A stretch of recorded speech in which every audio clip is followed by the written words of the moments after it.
Hello les amis, j'espère que vous allez bien. Bienvenue dans cette nouvelle vidéo où j'ai oublié de vous mettre l'intro. J'ai dû oublier d'appuyer sur le bouton REC. Du coup, je fais cette petite intro maintenant.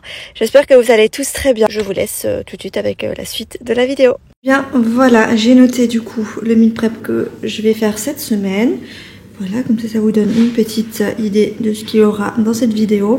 J'ai prévu de faire comme collation un banana bread. Je vais aussi faire un pain à l'épeautre. Je vais faire aussi de la pâte à tartiner que je vous ai déjà montré dans une précédente vidéo. Mais c'était tellement bon qu'il faut absolument que je la refasse. On va faire aussi un lait végétal. Je le fais vraiment à ma façon. Vous allez voir, c'est aussi très facile à faire et franchement c'est très bon. On va faire une petite confiture de framboise. Au niveau des plats, j'ai prévu de préparer à l'avance seulement 2 plats tarte à la tomate et une salade de pâtes. C'est surtout pour le midi en fait, pour les 2 prochains midis, la salade de pâtes. Parce que ce soir, j'ai prévu faire vraiment un plat où tout va dans le four. Cabillaud, des filets de cabillaud avec des légumes. J'ai préparé une petite sauce en dernière minute. Donc pas besoin de préparer ça à l'avance. Demain, j'ai prévu de faire des escalopes de poulet avec du riz plus des légumes. Aussi, tout doit être frais, je prépare ça en dernière minute. Mercredi, qu'est-ce que j'ai prévu? Mercredi, c'est des pâtes avec une sauce crémeuse. Et c'est aussi un plat à faire en quelques minutes, du coup, c'est préparé le jour même. Jeudi, j'ai prévu de faire une soupe avec des croque-monsieur, donc aussi très facile. Et vendredi, qu'est-ce que j'avais mis aussi? Je sais plus. Ah oui, vendredi, c'est soirée pizza. Donc aussi quelque chose à faire en dernière minute. Donc, je vais commencer par la recette la plus simple, à savoir le lait végétal. Parce qu'il y a beaucoup de recettes que je compte faire avec mon robot, Monsieur Cuisine.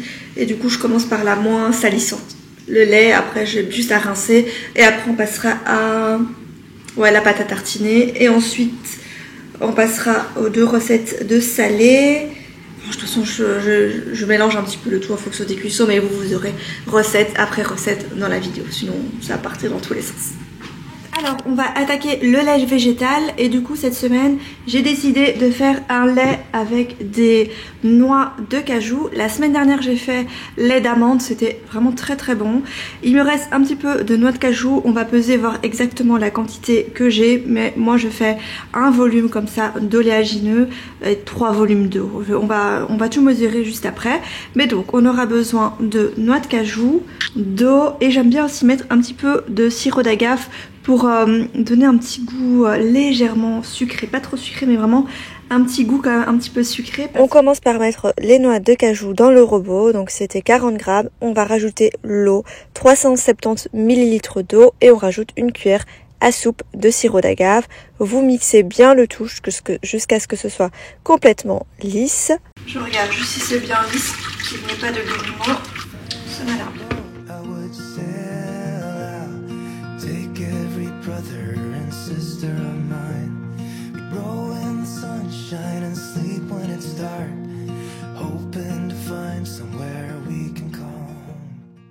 Et voilà, on a notre lait végétal fait en 2 minutes. Et au moins, vous choisissez exactement ce que vous mettez dedans. Parce que le lait en bouteille où il y a 2% de noix, le reste c'est du sucre et de l'eau. Et vous payez ça 3 € la bouteille. Si vous avez plus de noix de cajou, c'est mieux parce que vous allez avoir une plus grande quantité.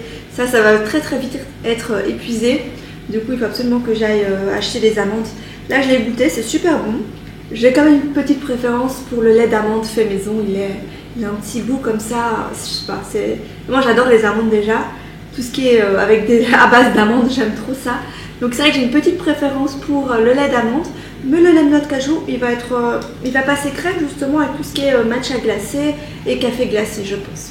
Mais voilà, franchement, trop facile à faire. Et vous réservez ça au frais pendant la semaine. En fait, les quelques mois, il tient pas longtemps parce que j'en ai pas beaucoup. Mais la semaine passée, j'avais avec les amandes, la quantité d'amandes que j'avais, j'ai pu faire une bouteille d'1 litre et ça m'a tenu plus ou moins 4-5 jours.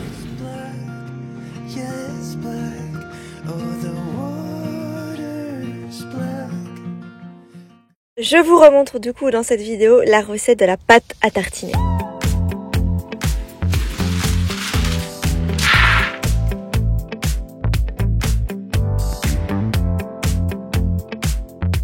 Donc pour cela, j'ai fait cuire les noisettes pendant 10 minutes à 180 degrés. Faites attention, surveillez la cuisson, c'est entre 10 et 15 minutes, mais faites quand même attention pour ne pas que ça brûle. Ensuite, vous allez en fait enlever toutes les épluchures des noisettes. Une fois que ça c'est fait, moi j'essaye quand même d'enlever bien comme il faut, mais ne vous inquiétez pas s'il reste encore de la peau, c'est pas bien grave. Vous voyez, ici il en reste encore. Une fois que ça c'est fait, on verse donc dans un robot et on va mixer le tout. Racler plus ou moins toutes les 2 minutes et il faut mixer environ 6 à 7 minutes jusqu'à ce que ce soit vraiment une pâte liquide en fait. Une fois que la pâte est bien liquide, on va rajouter les autres ingrédients. 2 cuillères à soupe de cacao sans sucre. On ajoute 1 cuillère à soupe d'huile et on ajoute aussi 25 à 30 grammes de sucre glace et c'est prêt. Et c'est franchement tellement bon et très facile à faire comme vous avez pu le voir. Alors maintenant, nous allons préparer la petite confiture de framboise. C'est pas une réelle confiture, hein, ça vous l'avez compris. Une petite compotée, mais vous pouvez mettre ça sur des tartines, dans des crêpes, sur des pancakes, sur un porridge. Et franchement, c'est délicieux. Donc pour cela, il vous faut 3 ingrédients seulement. Du sirop d'agave ou du sirop d'érable, des framboises congelées et des graines de chia. Première étape, on va laisser mijoter les framboises pendant plus ou moins 10 minutes. Du coup, ici, on a 125 grammes de framboises congelées.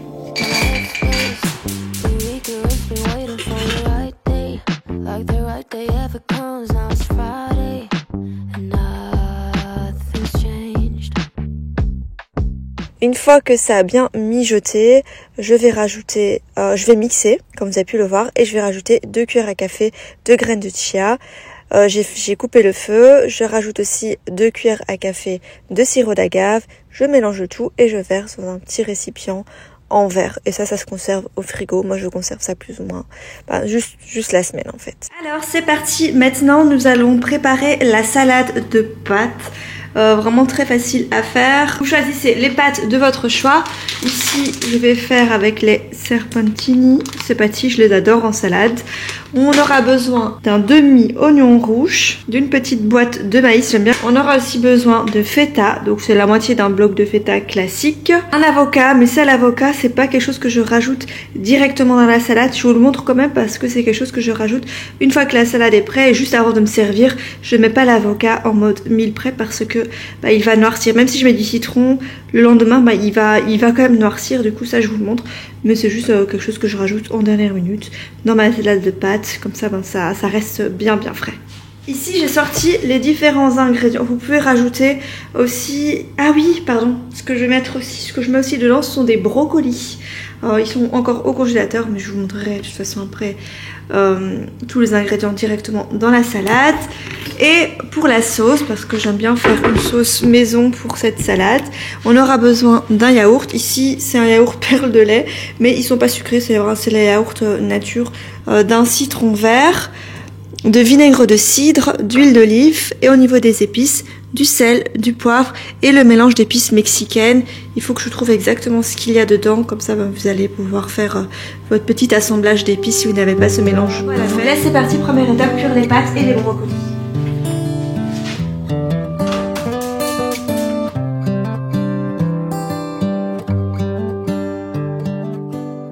Pendant que l'eau est en train de bouillir, je vais préparer la sauce. Pour cela, on va verser le yaourt, on va y ajouter le jus de citron vert et les épices. Donc ici, le sel, un petit peu de poivre. On ajoute aussi 1 cuillère à soupe d'huile d'olive, 1 cuillère à café d'épices mexicaines et on ajoute aussi 1 cuillère à café de vinaigre de cidre. J'ai finalement aussi rajouté 1 cuillère à café de moutarde et vous mélangez bien le tout jusqu'à ce que la sauce soit bien onctueuse. Une fois que ça c'est fait, on va verser les différents ingrédients dans un saladier, les oignons, la feta émiettée et on va faire cuire les pâtes également sur le côté ainsi que les brocolis. Je refroidis toujours à l'eau froide mes pâtes et je rajoute alors tout dans un saladier. J'ai également rajouté de la coriandre pour finir. Je verse la sauce, les brocolis, je mélange bien le tout et ça fait une délicieuse salade de pâtes.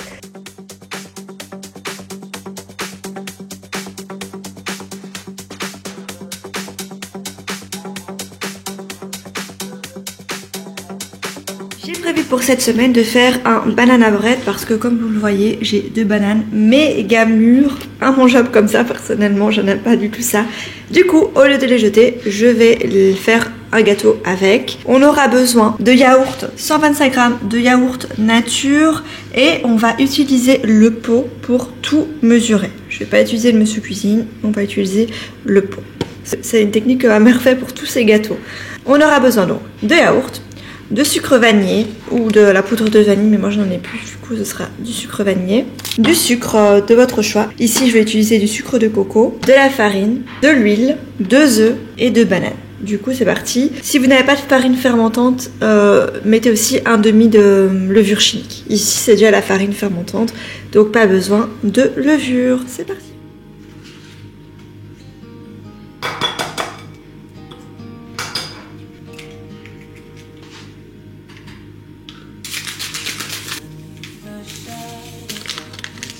Un pot de sucre de coco, les 2 œufs, le sucre vanillé et le yaourt. On mélange.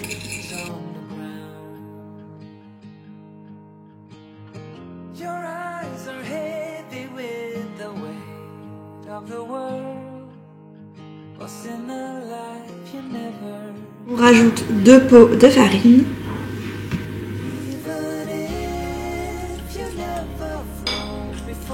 On rajoute la moitié du pot d'huile.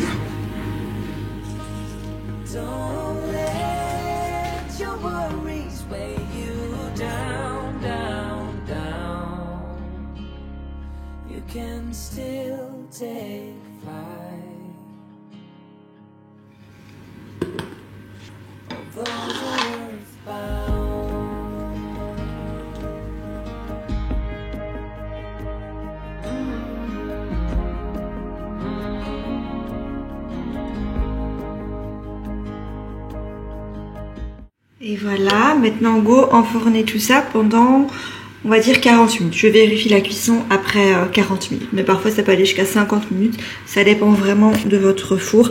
Du coup j'espère vraiment qu'il va être bien moelleux comme j'aime. J'aime les cakes vraiment bien moelleux. C'est pour ça que j'ai mis du yaourt. On enfourne pendant 40 minutes à 180 degrés. Moi je vérifie toujours si c'est bien cuit avec une petite pique comme ça, en métal. Juste au milieu. Non, ouais. Je vais laisser 5 minutes puis je vais vérifier. Le banana bread est prêt et j'ai rajouté par-dessus de la purée d'amande que j'ai moi-même faite. D'ailleurs, je vous ai filmé mais j'ai pas rajouté ça dans cette vidéo. Si ça vous intéresse d'avoir la recette de la purée d'amande, c'est vraiment très facile à faire. Je vous la partagerai volontiers dans une prochaine vidéo.